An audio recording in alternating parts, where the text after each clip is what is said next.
1989, a case was brought before the Supreme Court whether the display of a public menorah, especially on government property, violates the Establishment Clause in the First Amendment.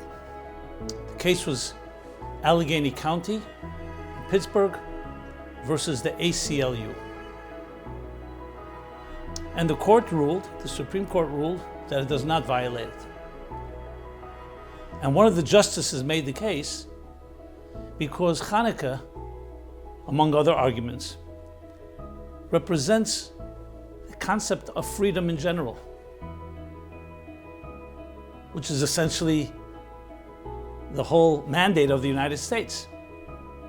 Freedom, human rights, including religious freedom. So the case was resolved. The Supreme Court ruled that the public display of a menorah is fine on government property.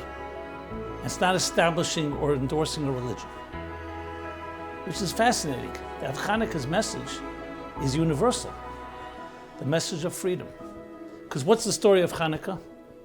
Very much the story of the very founding fathers of the early foundations of the United States of America, that a minority were being oppressed by King George of England, and they declared their independence, stating that we hold these truths to be self-evident, that all men are created equal, and by virtue of that, are endowed by the Creator with inalienable rights, including the freedom of expression, the freedom of religion, etc. And that's what happened during Chanukah. That the Maccabees, the Jews who are a minority,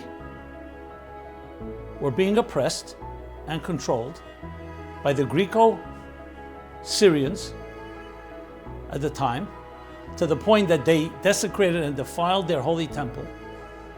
And the victory of the few over the many and the weak over the strong represented the very concept of what freedom is about. That when you stand for something, it's not about numbers.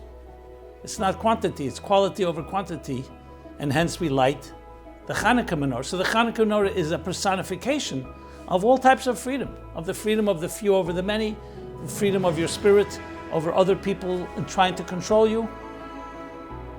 And that's what became a public display, which teaches us about the value of freedom and the gratitude we need to show. Because there was a time where people were not free.